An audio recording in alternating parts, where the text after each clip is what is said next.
that the sun shines down its power to all the world and makes the wind blow strong as it will. I wonder hope gentle rains can fall upon the land, so lovely earth can stay lovely still.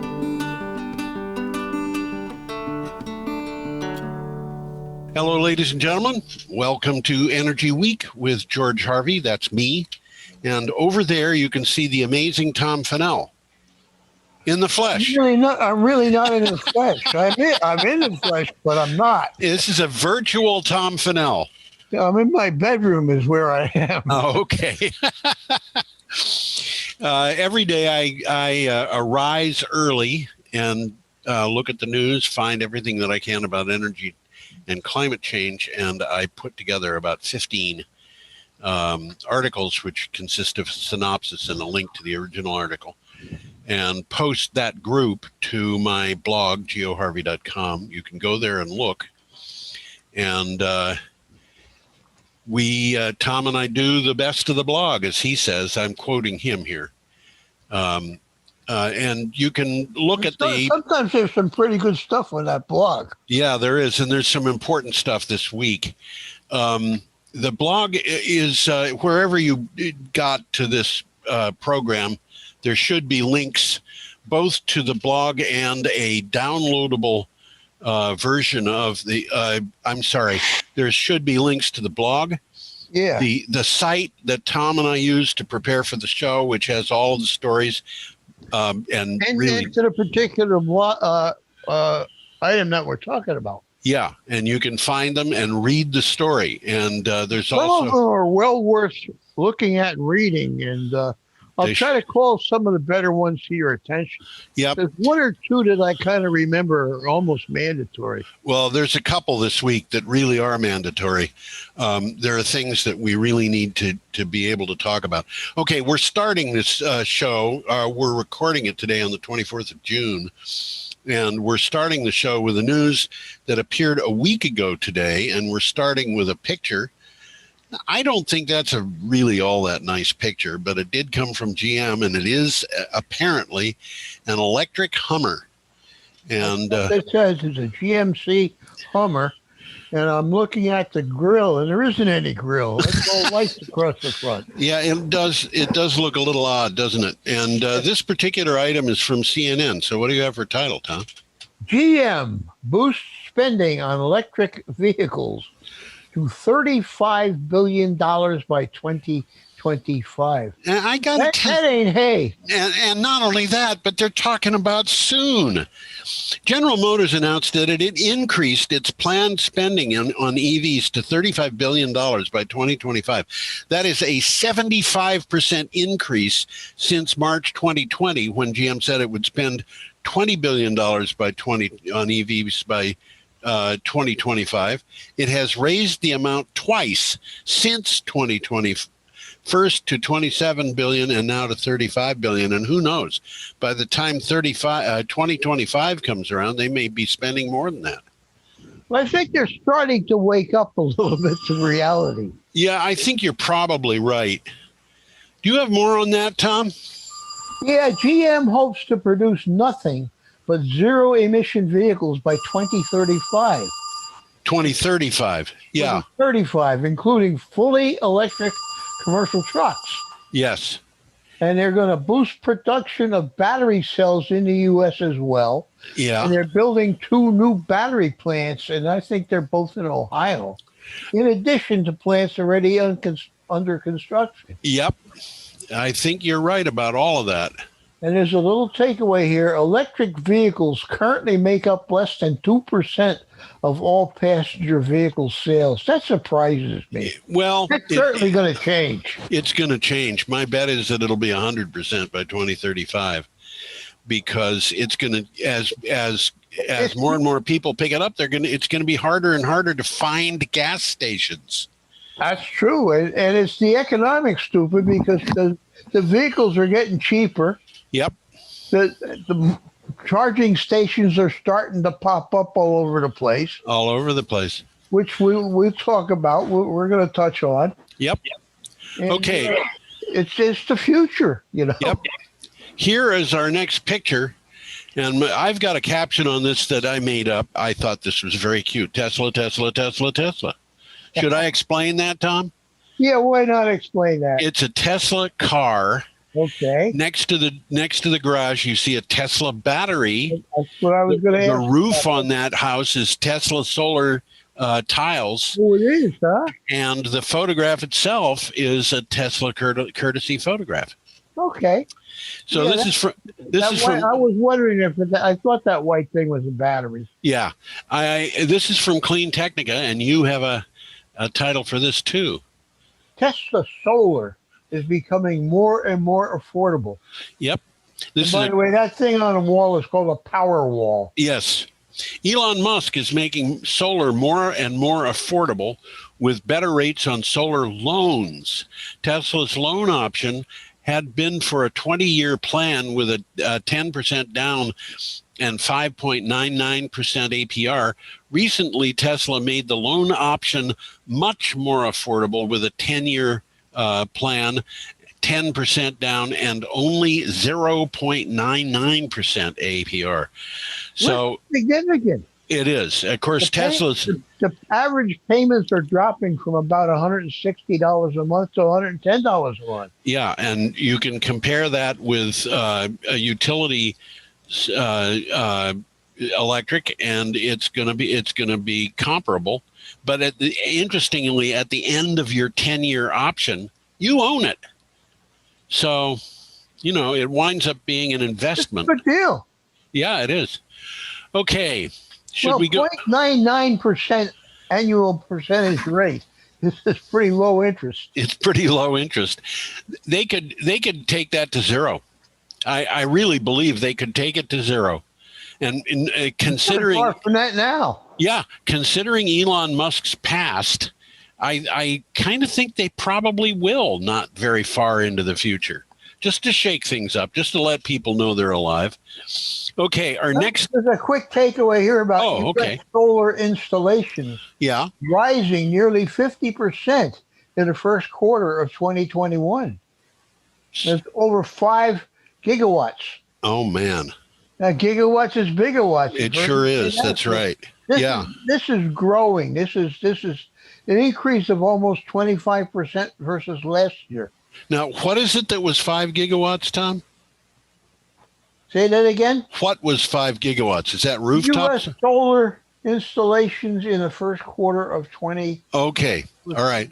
Solar is hard to keep track of because there's utility scale and the people in Washington who are keeping track of this, the Energy Information Administration and FERC, for example, they're not counting all utility scale solar.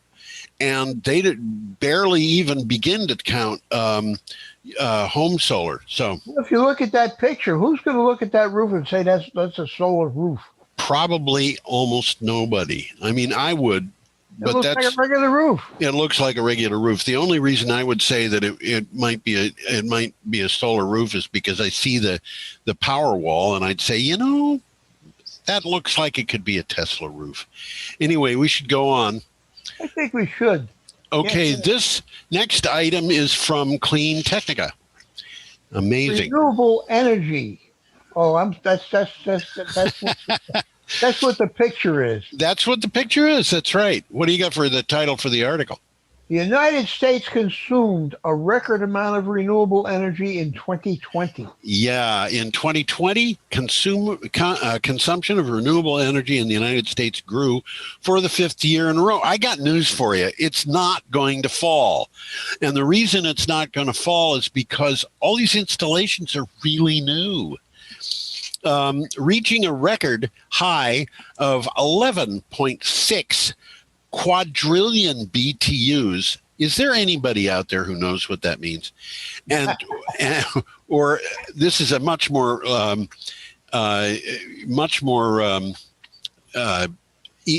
easier figure to get a hold of. 12% of total U.S. energy consumption. While renewable energy grew in 2020, fossil fuel and nuclear consumption declined. And You know, when they say renewable energy is 12% of total U.S. consumption, I think they may be including all renewable energy, and that includes Hydro. It includes hydro, and it also includes, for example, residential use of wood for heat. So 11% might be believable there. I mean, 11 point, nope, I'm seeing double here. 12% of the total, but that's just going to keep growing. So This I mean, this is a good time to study those graphs. yeah. Pull up the pictures and study them. It's the same graph, but they're telling two different stories. It's almost the same graph. Yeah, the top line is the same in both, but there's the lines inside them, the color areas are different. Yep. Well, they're measuring different quantities. Right. The one on the left is measuring the source of the renewable energy, and the one on the right is measuring the use of the renewable energy. So absolutely. Yeah.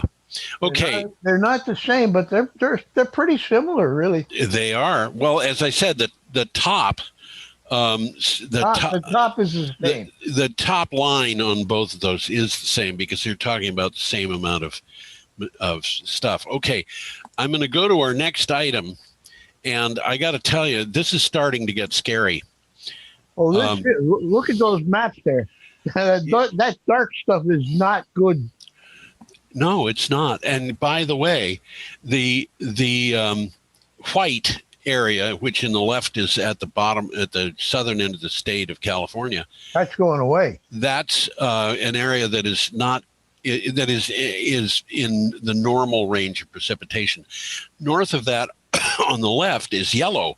You don't see any yellow on the right map, and that yellow is unusually dry. The kind of what should I call it, beige color that is between the yellow and the medium or light brown, that is what's called moderate drought. And there's a little bit of that on the map that's on the right. The reddish color that is the brownish color that is a little bit darker than that is the area that is in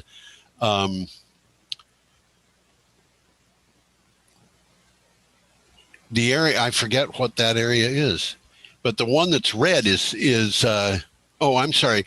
The one that's brownish is severe drought. The one that's red is extreme drought. And on the right screen, on the right side of this, you see a dark red. That is what's called exceptional drought. And that means that it's worse than extreme. Worse than extreme. How do you do that? And I want to. This is serious stuff. Well, I want to point out two things here. One of which is California is the source of 75% of the vegetables grown in the United States. I'm sorry, 2/3, 66%. Well, it's still a lot. It's a lot, and it's also the source of 1/3 of our nuts and fruit. That area that is going up from San Francisco is a valley that has a lot of that stuff growing in it. That's the Imperial Valley? No, the Imperial Valley's down in the south. That's south. That is. I know the valley you're talking. It's right in the middle of the map. Yeah, and that in the middle of that you can see the Sacramento River. And the other thing that I would point out, 3/4 of the people in California live along the coast. Now, I want you to consider San Francisco for a minute. San Francisco dumps its wastewater into the Pacific Ocean in San Francisco Bay. Oh, that's lovely. It recycles as much of that water as it can. So if it is fighting fires, it will try to use wastewater to do that. And it uses wastewater to water the grass in the city parks and things like that. This is not wastewater that is untreated. This is treated wastewater. In all cases, it's considered safe for the environment to release it. They release 80 million gallons of treated wastewater every day. Wow. Do you suppose anybody? Several. That's a lot. It's a lot of water, and that's just one city. And almost all those cities, Los Angeles, I look for their stuff too. They are dumping their wastewater either into the ocean or into rivers that carry it a very short distance to the ocean. And there's a lot of waste going on there. And the reason I mention that is because there is hope that if we change our ways of doing things, this scheme of extreme drought could be made not so bad. Well, we're going to talk about this again later in the show. We are indeed. What do you have for the title of this article? It's from Clean Technica. Good question. Can the U.S. survive California's drought? Yeah, that's a good question. The drought facing the western United States is bad. It's really bad. It is a national and an international crisis. California produces more than a third of the vegetables and 2/3 of the fruit and nuts. Did I get that wrong earlier? I think I did. In the United States. So the drought is affecting more than California and the Southwest. It's threatening our food supply. But, you know, when it's a third of the vegetables and 2/3 of the fruit and nuts, that's just California. And the entire western half of the United States is mostly in drought. So this is a serious problem. What we will see, I think, is the price of beef will go down. And when you see that, just be aware of the fact that trouble is brewing, because that means beef. You mean like cattle? Price of beef in the store will go down. No kidding. And the reason is because they won't be able to feed the cows. Aha. So just be prepared for that. Well, from the article, a little technical stuff here. Yeah. Weather patterns create a feedback loop that exacerbates drought conditions and increases wildfire risk. Yes, absolutely. As temperatures warm, more precipitation falls as rain and less as snow, ultimately reducing snowpack, which is a natural form of water storage. Right. And this season, snowpack melted earlier. Yep. Reservoirs filled sooner and are emptying earlier. Okay, Tom, we're going to have to move on. We're behind schedule, and the show has only just started. Alrighty, let's move on to a picture of clouds. A picture of clouds.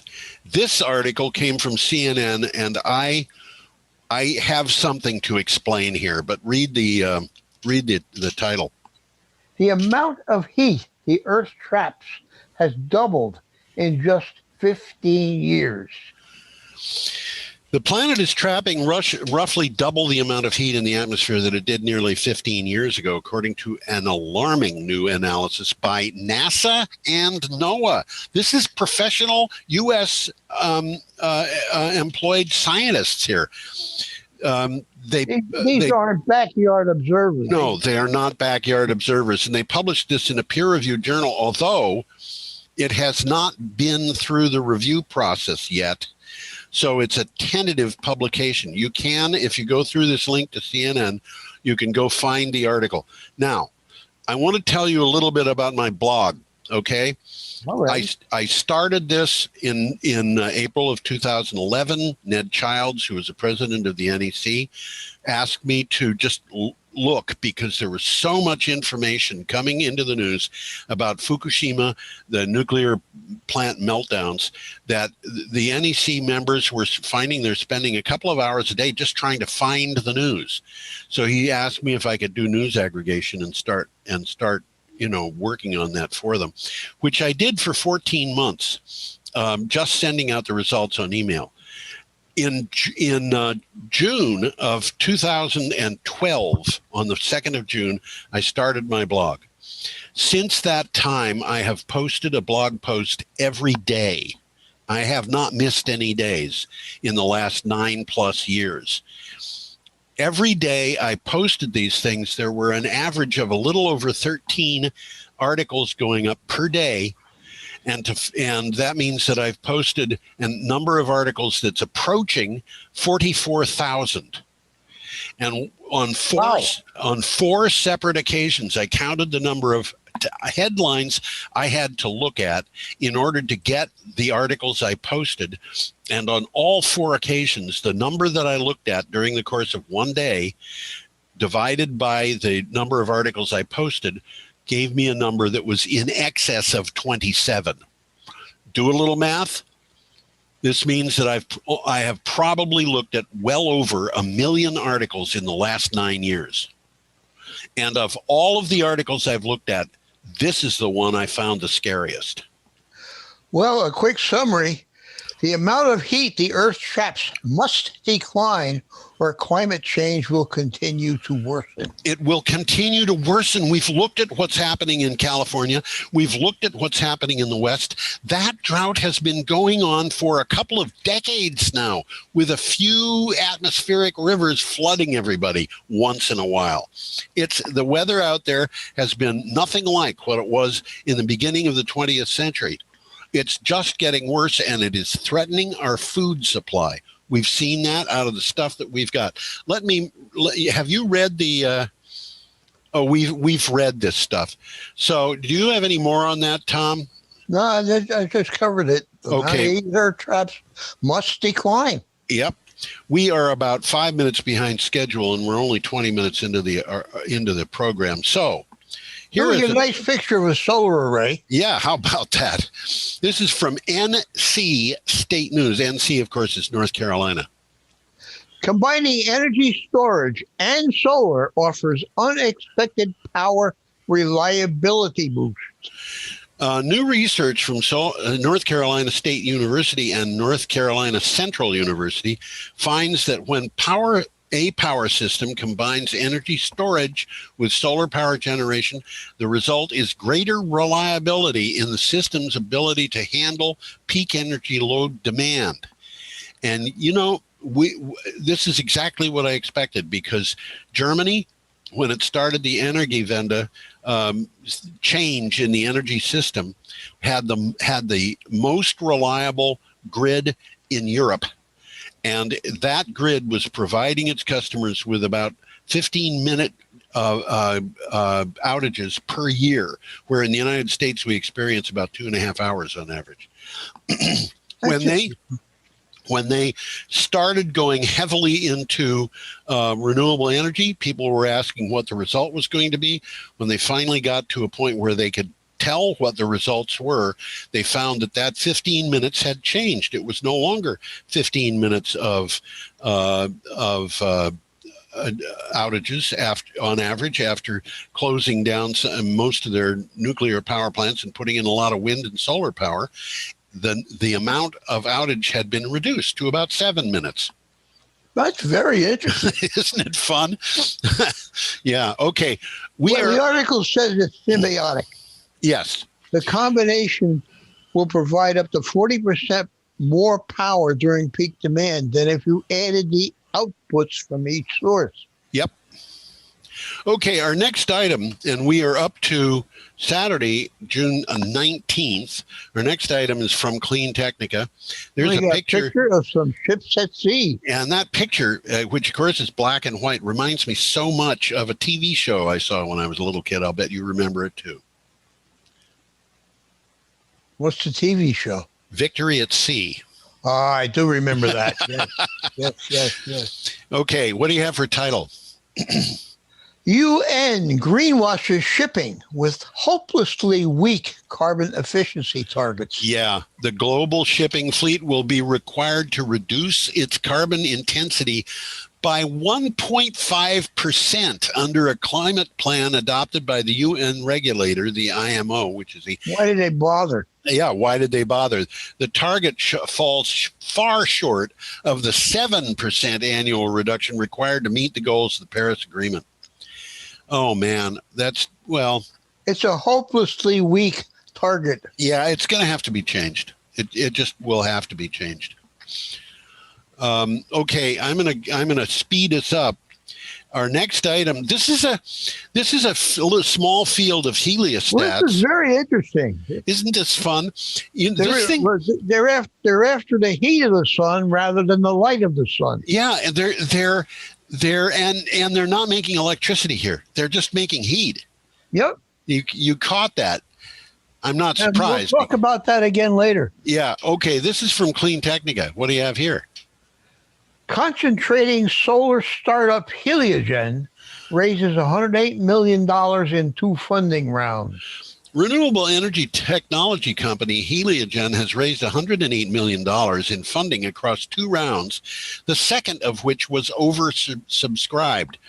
Industries that require high temperatures, such as cement making, steel making, are interested in Heliogen's technology. So they're going to use the heat from this little operation to do something. That's what's going on. That's why I said they're looking for the heat from the sun rather than the light from the sun. Yeah, absolutely. So we'll touch base with that again later on, because this is going to affect some of the stuff we will be talking about anyhow. Okay, we should move on, Tom. Well, I just want to say that I'll go back. This is an array of mirrors that direct sunlight to a target with extreme accuracy controlled by computers. Yeah. Yeah, those things. These temperatures were previously only possible by using fossil fuels. Yeah, it reminds me of a thing that Archimedes is supposed to have done, where the Greeks were attacking Syracuse, and he had the soldiers in Syracuse polish their shields, which were made of metal, and use them as mirrors, and aim the mirrors at the Greek ships. And I was just going to say, he was burning the ships, wasn't he? He was setting the ships on fire. Well, okay. And I don't know whether that's true or not. It is the story that I've heard, though. Story. Our next item is from Clean Technica. And we got a picture of a generating station. We do indeed. Imagine that. And it's a shut down generating station. Well, yeah. Or at least it's half shut down. Half shut down. Okay. What do you got for a title? Switching from coal to batteries at a Maryland power plant. According to Canary Media, that's the name of a publisher, unexpectedly low prices from PJM's latest capacity auction spurred a fresh wave of coal generation retirement announcements this month.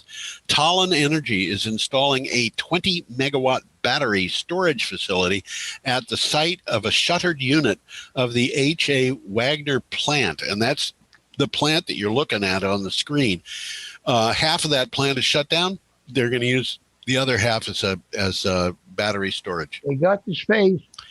Well, Tallinn Energy supplies electricity to the Mid-Atlantic PJM grid, and PJM stands for Pennsylvania, Jersey, and Maryland. Oh, thank you for telling us.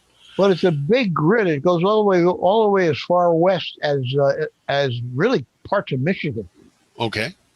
And it extends from New Jersey to North Carolina. Okay. We are up to Sunday, June 20th, and we have an item here from Digital Journal. Well, for anybody that's wondering, that's a dried riverbed. I think it's a dried riverbed. Okay, what do you got for a title? Drought and extreme heat in the U.S. West. The climate change connection. Yeah. The American West has been blasted with sweltering heat this week, but it's just part of a decades-long drought. Now, when I said that this had been going on for decades, I'm not the only one. This is where I get my information. Absolutely. Simon Wang, professor of climate change at Utah State University, commented, quote, as a meteorologist, of course, this isn't a surprise, end quote. Well, the article says that this is kind of builds up. Yeah. The jet stream sucks up huge amounts of moisture, drying out the soil. Yeah. The soil is so dry that the sun's energy makes the air even warmer. Yeah. Okay.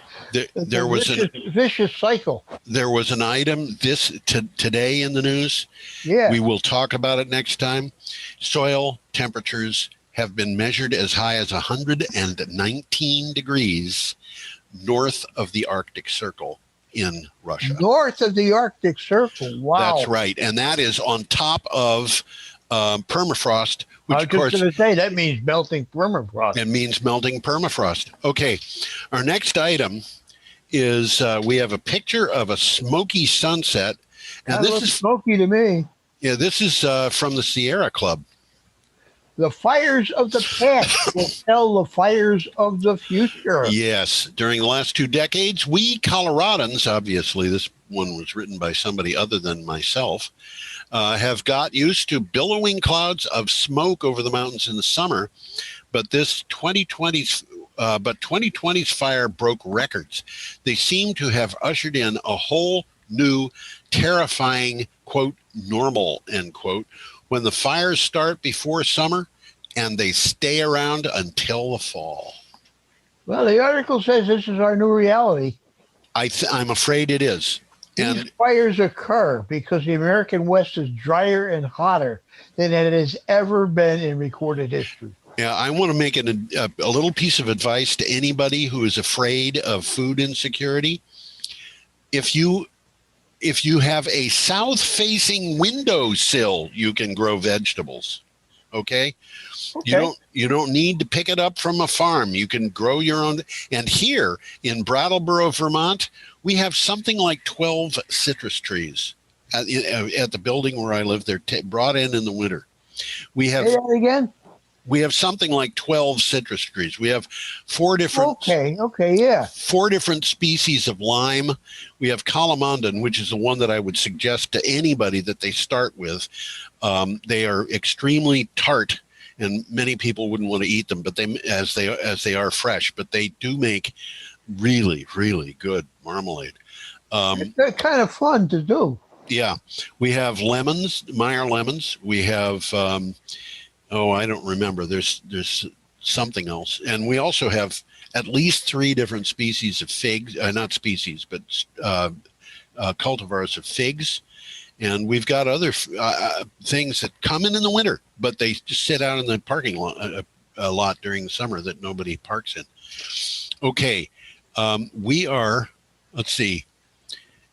Okay, we should go ahead. We're getting way behind schedule again. You got here. A picture of the Grand Plaza in Brussels. Yes, I'm not sure what that is, but this is from Echo Watch. What do you have for a title for the article?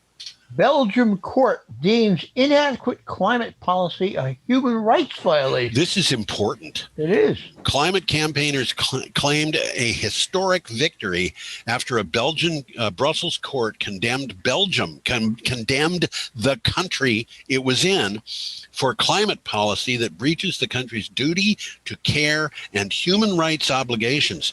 And human rights obligations. The verdict from the court is the first instance following a 6-year legal battle. Got more on that, or should I just skip on? Well, the climate group that they're talking about here sought specific emissions reductions targets of at least 42% compared to 1990. Yeah. And 55% by 2030. Yeah. Okay, our next item. And here is a guy who's got a job. I think he does, yeah. I can't quite figure what he's on top of one of those things. I can't quite figure what that is. Is that a cage on the top of a crane? It's something up there. It's way up there. Well, but he's on a turbine. I know that's a turbine in the background, but I see what you're saying. Yeah, what is he actually standing on? Well, I don't know. Anyway, this is from Clean Technica. So what do you have for title? The Save Our Future Act offers a blueprint for supporting coal workers and communities. Again, this is important. We've talked about this. Right. People who work in the coal mines and people, who work on, for example, ancillary jobs that might include working on the trains that haul the coal, other things, being people who operate the coal burning power plants. All these people can find jobs. 2 U.S. senators, one of whom was Republican, the other Democrat, introduced a solutions-oriented bill that would put a price on emissions from greenhouse gases and use the revenues to mitigate the impacts of policy on consumers, workers, and communities. The bill would help coal miners and their communities. So the bill provides wage replacement for a period of time. Yeah. Okay, and and it gives the individuals the flexibility to make informed choices about finding a new job. Right. They don't have to pick up the first job that comes along. Yeah, which in many cases, if they're extremely lucky, they will get a job, washing dishes at the local diner. There's not a lot going on. Making good money. Yeah, there's not a lot going on in some of these communities in the Central Appalachians, and they have problems with that. On the other hand, there's going to be a lot of solar PVs put up on those flat top mountains they've got down there, I think, and that's going to. I think it makes sense for them to do exactly that. Yeah. They'd have to build transmission lines leading out of West Virginia, because if you look at the transmission line map, it's like all the lines go around West Virginia. But, that's what it is. You got more on that, Tom? I think I read it already. Okay. We have a picture here of wetland in the Pilbara and an article from The Guardian. Well, we talked about the Pilbara before. We sure have, and I had never. Western Australia that that at least some people are trying to industrialize. Right, and I had never about the exact opposite. Yep, I had never envisioned the Pilbara as looking like this. I didn't either. No, but I can tell you, I've seen a lot of pictures of the Pilbara that don't look like this. But what do you have for title for this? Environment Minister rules huge renewable energy hub in Western Australia is clearly unacceptable. That's what the Environment Minister, who is a federal official, said. A 26 gigawatt. What's a gigawatt again, Tom? Gigawatt. That's right. This is the biggest renewable energy project in the world. A 26 gigawatt renewable energy export development from the Pilbara region of Western Australia has been declared, quote, clearly unacceptable, end quote, by the federal environment minister due to its impact on threatened migratory species and internationally recognized wetlands. And, I have to say, I think personally that this is about as hypocritical as anything I've ever heard of, because the federal government of Australia has not indicated that it cares a whit about the environment up to this.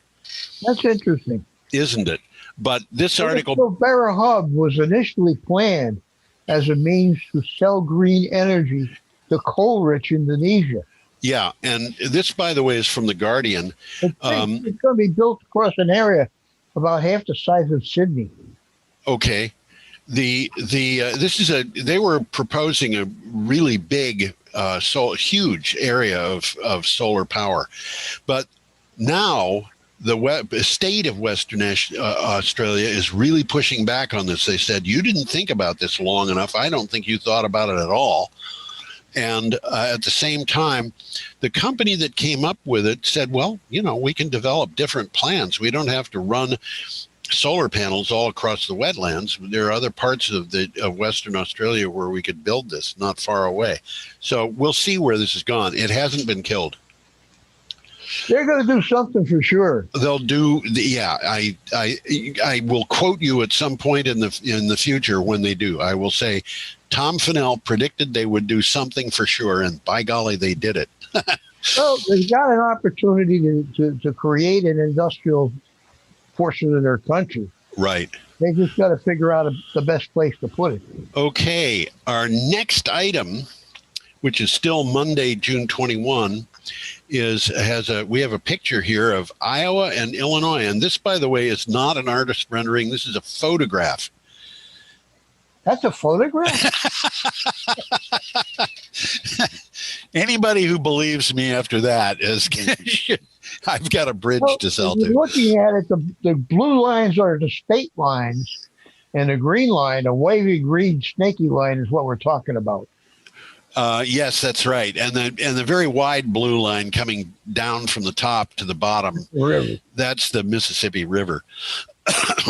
And this is the northern bit of Illinois and the eastern bit of Iowa there. This is, I don't know how, this is some kind of artist model that they did just for fun. Okay, this is from Renews. And You mean that's not a picture of Chicago over there on the right? No, I don't think that's a photograph of Chicago. Not at all, really, Okay, what do you got for a title? Prysmian swoops for 2.1 gigawatt U.S. Greenlink. Right. Prysmian Group was selected as preferred supplier of the high voltage direct current cable systems for the 2,100 megawatt SOO, that's SOO, Green HVDC link. This is high voltage direct current. The project will connect two of the largest energy markets in the United States, the Midwest Independent System, serving the central U.S., to the Eastern PJM connection, which we mentioned before, didn't we? Pennsylvania, Jersey, Maryland. Yep. And so that line that you see there from the Iowa part to the area of Chicago is a proposed 2.1 gigawatt link joining these two big systems so they can support each other. That line and that link is pretty interesting to me because it's cables. Yes. And it's considered the first link in a national clean energy grid. Well, there's another thing that I find interesting about that. And this is 2.1 gigawatts is a lot of electricity. And but this is an HVDC link, and it's a very different kind of link than the thing that you normally see running overhead as you drive through the countryside, because that's it's two paired cables. Yeah. And they are running at plus or minus 525 kV. Yeah. So they're significant. This is, but the thing about the high voltage DC is that the line loss in high voltage DC is just non-existent compared to very low. Yeah. You're right. And, high voltage DC, we could get electricity that would be cost effective here in Brattleboro coming from, like the Aleutians. These systems don't leak much electricity out of them. Not at all. And, anyway, I think they're also going to bury these things in railroads and stuff like that. Of way. Yeah, and you won't see them. Okay, we're up to Tuesday, June 22nd, and we have a picture of a concept car. There it is. It's called the Buzz.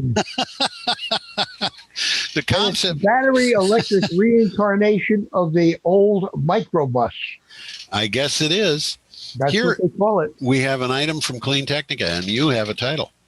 Volkswagen rethinks U.S. sales strategy after the Biden electrical vehicle push. According to a report by the Detroit Bureau, Thomas Ulbrich, this is Thomas Ulbrich, Volkswagen's product development officer, told the press that his company will, quote, realign in a massive way, end quote, its EV sales strategy in the United States as a result of President Biden's policy initiatives designed to boost EV adoption. And this is important. It really is. It's coming. There's no way you can stop it. There's no way you can stop it. I absolutely agree with you, Tom. It's the economics. I guess it is. Should we go on, or do you have more? No, I think we can. I mean, I got stuff I could talk about, but it's not that important. Okay. We have a picture of wind turbines, and this item is from an organization called Stockhead. Woodmac, which is Wood Mackenzie, an investment company. Right. These APAC, wind and solar investments topping $1.3 trillion a year. By 2030. By 2030. Okay. APAC is Asia Pacific, and Asia Pacific investments in wind and solar will hit $1.3 trillion this decade. That's per year, according to analysts at Wood Mackenzie, more than double the level of the 2000 teens. The analysts project carbon emissions from power to peak at 7.3 billion tons in 2025. Well, Woodmac is expecting to see growth in wind and solar all across Asia, Japan, China, India, South Korea, Taiwan. Yep. With an estimated 2/3 of annual average power additions to come from wind and solar by 2030. Yeah. And, this is important because a number of those countries, notably China, for all the work that China has done with renewable power, it has prioritized just getting electricity to people way above everything else. And getting electricity to people means not only to people, but to factories and, whatever. They're really big on economic growth, and they are sacrificing the quality of air to do that. And so what are they doing? They are building today, which is amazing to me, coal-fired power plants. Yeah, that's really got me wondering, but I don't think that they have good internal communications in China. I remember reading a number of years ago that the central government in China had declared war on coal, and it hasn't happened quite so far the way that would imply. well, they got a lot of competing interests over there. They do. Should we go on, Tom? Yeah, I think we can. Can't dance. Okay. You got a crazy picture here.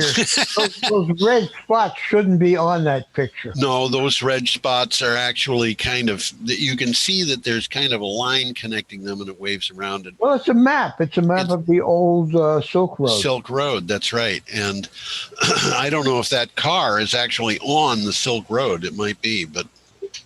Well, the car is well, it's on the side of the Silk Road. Okay. The new Silk Road. Yes. This is an item from Clean Technica. Tesla honors the historical Silk Road with the longest supercharger route from east to west in China. And now you know. A supercharger isn't a thing that you put under the hood of your car. It is a charger that charges your battery quickly. Right. And what they're talking about is chargers that are spread out so people driving along this road would be able to charge their vehicles Which quickly. Makes a lot of sense. Yeah. Let's see. Tesla tweeted from its Tesla Greater China account that it has just opened the longest supercharger route from east to west in China. The tweet included a stunning video and a nod to China's historic Silk Road and efforts to modernize it. The video is nice because there's some great scenery in it. Oh, yeah. Yeah. Well, the Silk Road was established around 200 BC. Yes. And they built a trade network connected with Europe. Yes. Okay, but we're talking quite a while ago. We are. The ancient route was an exchange bridge for trade, culture, and religion between China and Western nations. Yes.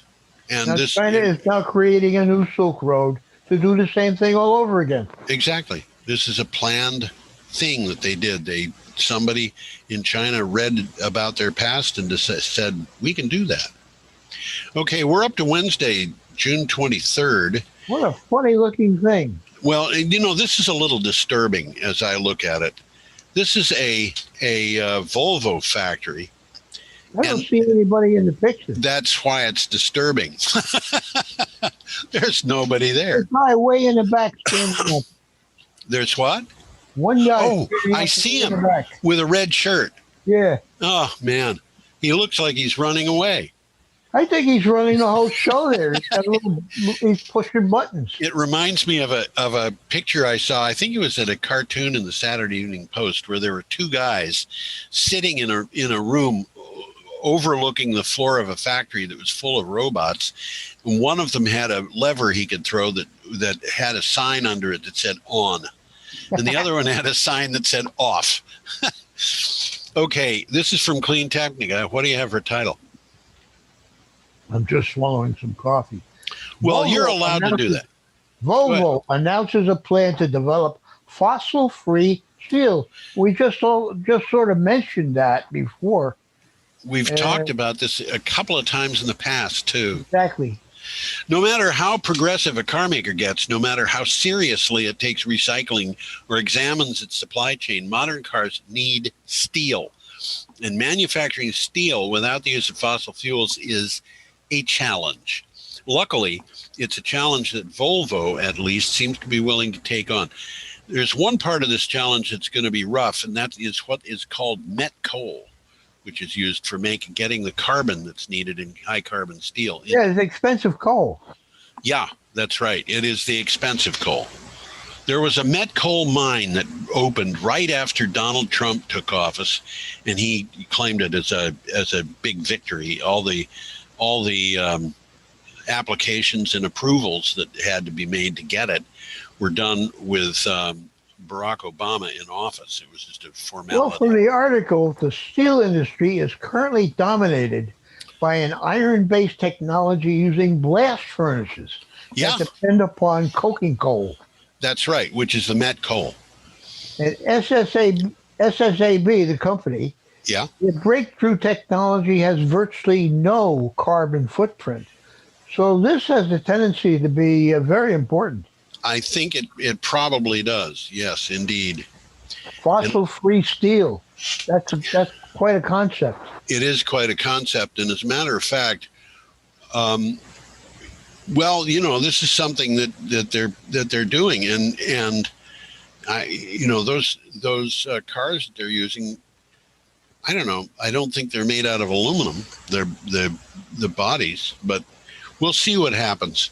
Things are going to change. And speaking of change, we could go to this next item. Do you want to? Yeah, let's go to it. Let's look at that thing and imagine that thing is quiet. It's quiet, and it doesn't have diesel emissions coming out of it. Exactly. Well, you can see the cable that's feeding it. I hadn't thought about that, but that thing's plugged in. It's got a long extension cord. Exactly. Wow.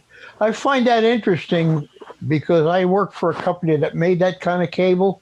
Yeah. And their trademark was orange. Oh, really? Yeah. Wow. Okay. That's a European thing, so I doubt that my company, which was called Royal Electric, made it. Well, maybe they did, though. It's hard to know. Yeah, they could have. Okay, this is from the BBC. This is the Olaf the 5th Street. Yes. In Oslo. I saw your email.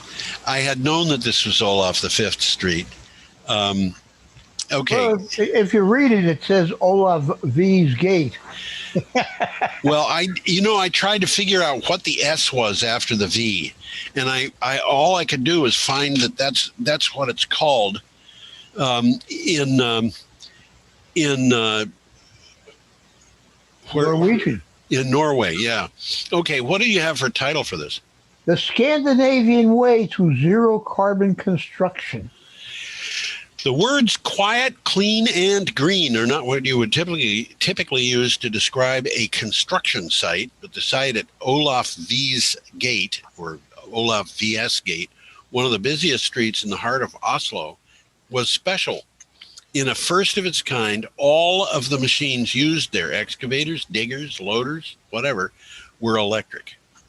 And I had thought, as I read that, I had somehow envisioned this to be battery operated, but obviously it doesn't have to be. No, that's connected by wire. Which makes sense because they're not going to be. What? It's really interesting because the damn thing is quiet. Yeah. And, as I think about it, that thing is not going to be going very far. There's no particular reason why it has to be battery operated.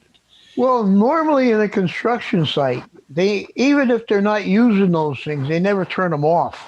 Yeah. So they're always making noise.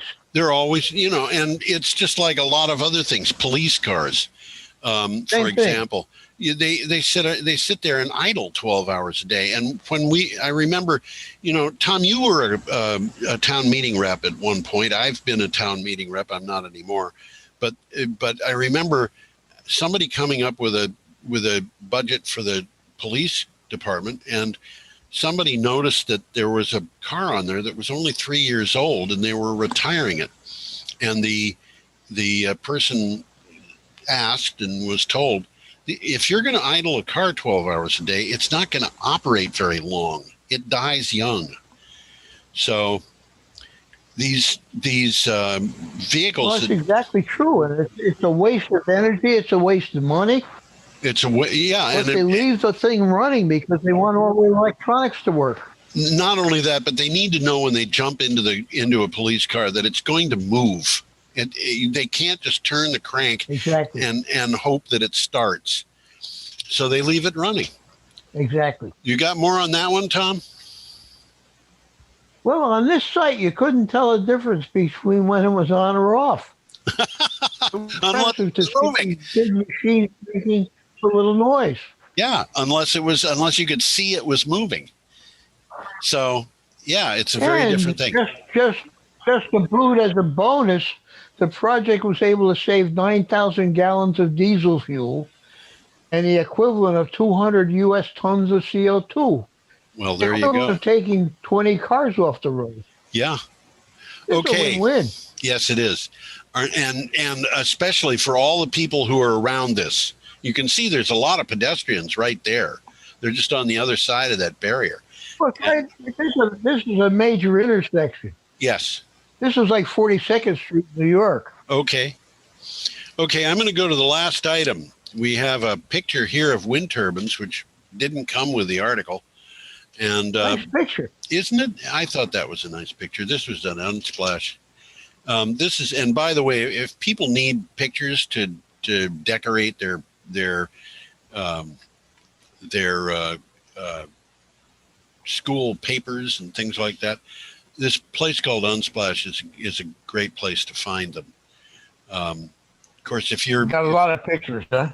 They've got, I don't know how many. Clean Technica, I mean, not Clean Technica, but Wikimedia Commons has got more.